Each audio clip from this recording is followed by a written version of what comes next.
Hello freshers, welcome to this video. So आज हम इस वीडियो में बात करने वाले हैं documents require at the time of your physical verification. तो तुमने अपनी ऑनलाइन वेरिफिकेशन करा ली थी, ऑनलाइन हो गई थी, कॉलेज ने वेरीफाई कर दिया था। उसके बाद तुमने फ़ी पेमेंट की होगी और तुम्हारी फ़ी पेमेंट करने के बाद वहाँ पे एक एक्नॉलेजमेंट स्लिप आई होगी, तो उससे ज़रूर डाउनलोड कर लेना। तो फर्स्ट डॉक्यूमेंट जो तुम्हारा हो जाएगा ये हो जाएगा तुम्हारा एक्नॉलेजमेंट स्लिप। तो ये मेरी एक्नॉलेजमेंट स्लिप है मेरे टाइम की। तो ऐसे तुम्हारे यहाँ पे फ़ी लिखी होगी, तुम्हारा फॉर्म नंबर, रेफरेंस, कॉलेज, ये सब लिखा होगा, जिसको तुम एज आ एंट्री करते टाइम इसको ही शो करोगे, फिर ही तुम्हें गार्ड एंट्री देगा कॉलेज में, वरना तो तुम्हें एंट्री नहीं मिल रही होगी।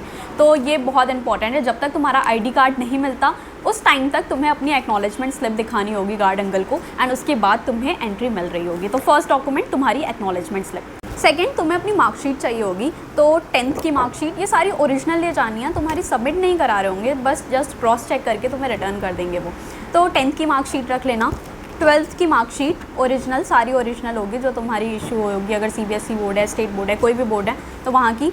नेक्स्ट तुम्हारा ट्रांसफ़र सर्टिफिकेट। तो ऐसा कुछ, ये हमारा केंद्रीय विद्यालय का था, तो एक ट्रांसफ़र सर्टिफिकेट तुम्हें स्कूल से मिल रहे होंगे ये डॉक्यूमेंट्स। तो प्लीज़ अपने स्कूल को लेटर लिखो, अगर नहीं मिला है तो लेटर लिखो उन्हें कि हमें ये डॉक्यूमेंट्स चाहिए और इसे ले आना। नेक्स्ट माइग्रेशन सर्टिफिकेट इंपॉर्टेंट है, माइग्रेशन सर्टिफिकेट एंड तुम्हारा ये डॉक्यूमेंट कैरेक्टर सर्टिफिकेट। बस इतनी से ही डॉक्यूमेंट की ज़रूरत है जो तुम्हें स्कूल से चाहिए होते हैं। तुम्हारे दोनों मार्कशीट 10th 12th की, तुम्हारा migration certificate, character certificate. Character certificate कुछ नहीं होता, तुम देख सकते हो, सिंपल सा एक पेज है, इस पर तुम्हारा नेम एंड DOB वगैरह लिखी होगी, एंड ये स्कूल से मिलता है। तुम्हें लेटर लिखना पड़ेगा स्कूल से, एंड ये सारे डॉक्यूमेंट ले लेना है स्कूल से, ठीक है। Migration, character, transfer certificate and 10th and 12th की मार्कशीट। इसके अलावा तुम्हें कास्ट सर्टिफिकेट अपना चाहिए होगा फिजिकल डॉक्यूमेंट वेरिफिकेशन के टाइम पे। देखो, जो कास्ट सर्टिफिकेट बनवाओगे वो तुम्हारा सेंट्रल लिस्ट में तुम्हारे आनी चाहिए, ठीक है। तो ऑनलाइन वाला बनवाना।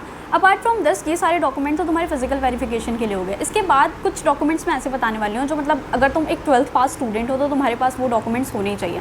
तुम्हारा डोमिसाइल, ठीक है, अगर तुम हॉस्टल के लिए अप्लाई करोगे तो कहाँ पे रहते हो, जिसे निवास प्रमाण पत्र भी बोलते हैं, उसे बनवाना पड़ेगा। सेकेंड, तुम्हारा इनकम सर्टिफिकेट। आगे तुम फर्दर अगर किसी स्कॉलरशिप के लिए अप्लाई करते हो या बहुत सारी स्कॉलरशिप आती हैं तो उसमें अप्लाई करोगे तो तुम्हें इनकम सर्टिफिकेट तुम्हारा चाहिए होगा, तो इनकम सर्टिफिकेट भी रख लेना आते टाइम, ठीक है। तो कास्ट सर्टिफिकेट, इनकम सर्टिफिकेट, तुम्हारा डोमिसाइल, तो ये 3 सर्टिफिकेट एंड तुम ऑनलाइन वाला बनवाना जो गवर्नमेंट ऑफ इंडिया से इशू हुआ हो, ठीक है। तो ये डॉक्यूमेंट बहुत ही बेसिक हैं, ये इतने डॉक्यूमेंट तुम्हारे पास होने ही चाहिए। मतलब अगर नहीं है इनमें से कुछ तो अप्लाई कर दो उनको बनवाने के लिए, और मिनिमम जो है उन्हें ले आना डॉक्यूमेंट वेरिफिकेशन के टाइम पे। अब कुछ मैं तुम्हें और भी बताना चाहूँगी कि और क्या क्या ज़रूरत पड़ेगी तुम्हें। तो ये कुछ कार्ड्स हैं जो तुम्हारे पास होने चाहिए। फ़र्स्ट ऑफ ऑल तुम्हारा क्रेडिट कार्ड, ठीक है। अब तुम इतने दूर आ रहे हो, ठीक है, तो अब पैसे तो कैसे ही लोगे, तो क्रेडिट कार्ड होना चाहिए एक तुम्हारे पास। आधार कार्ड सबसे इंपॉर्टेंट, आधार कार्ड तो बेसिक है, कहीं भी हमेशा ही नीड पड़ती रहती है आधार कार्ड। सेकेंड, मेट्रो कार्ड, ठीक है। तो तुम जब दिल्ली आओगे ना तो मेट्रो स्टेशन पे तुम्हें बन जाता है, ये मिल जाता है, तुम ले लेना वहाँ से। 200 का मिलेगा स्टार्टिंग में, तो 50 रुपीज़ का मेट्रो कार्ड एंड 150 में रिचार्ज हो जाता है, तो इसको रख लेना। नेक्स्ट, तुम्हारा कॉलेज आईडी कार्ड, ये तुम्हें मिल जाएगा जब जैसे ही तुम्हारा सब कुछ प्रोसेस हो जाएगा, एप्लीकेशन फॉर्म फिल कर दोगे, डॉक्यूमेंट वेरीफाई हो जाएंगे, 1-2 वीक में तुम्हारा आईडी कार्ड आ जाएगा, तो ये चाहिए होगा। पैन कार्ड इन केस, देखो ये तो तुम्हारे लिए अगर तुम 18+ हो तो अप्लाई कर देना पैन कार्ड के लिए। एंड लास्टली तुम्हारी फ़ोटोग्राफ, पासपोर्ट साइज़ फ़ोटोग्राफ निकलवा के ले आना ढेर सारी, कहीं ना कहीं एप्लीकेशन फॉर्म में हर जगह लगाने की ज़रूरत पड़ती है। तो ये सारे डॉक्यूमेंट्स थे कि अगर एक तुम 12th पास स्टूडेंट हो, तुम कॉलेज में जा रहे हो, तो मिनिमम ये डॉक्यूमेंट्स एंड ये कार्ड्स तुम्हारे पास होने चाहिए। अब देखो, ये सारे डॉक्यूमेंट वेरिफिकेशन में नीड नहीं होगी, मैंने तुम्हें इन जनरल बताया कि ये सारे डॉक्यूमेंट्स तुम अप्लाई कर दो, नहीं है तो बनवा लो और तुम ले आना। जो डॉक्यूमेंट वेरिफिकेशन के टाइम पे चाहिए वो सिर्फ तुम्हारा 12th की मार्कशीट, 10th की marksheet, transfer certificate, migration certificate and character certificate, और तुम्हारा कास्ट, जो भी तुमने कास्ट लगाई है, AWS, SC, ST, OBC, तो उसका सर्टिफिकेट। बाकी जो एक्स्ट्रा डॉक्यूमेंट्स बताएं वो तुम्हें कहीं ना कहीं आगे फर्दर रिक्वायर्ड होंगी, तुम स्कॉलरशिप के लिए अप्लाई करोगे तो इनकम, तो वो सारी चीज़ें भी मैंने इसमें बता दी हैं। बाकी और पैन कार्ड का एज सच तुम्हारे लिए यूज़ नहीं है, तो अगर फिर भी 18+ हो तो बनवा लेना, अप्लाई कर देना। दैट्स इट, इतने डॉक्यूमेंट एक स्टूडेंट के पास होने चाहिए। ऑल्सो एक ऐसी फ़ाइल रख लेना जिसमें तुम अपने सारे डॉक्यूमेंट्स अच्छे से रख रहे हो।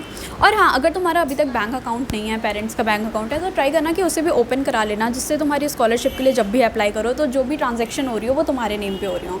तो आई गेस मैंने सब कुछ बता ही दिया, and congratulations to all of you जिनका भी दिल्ली यूनिवर्सिटी में हो गया है।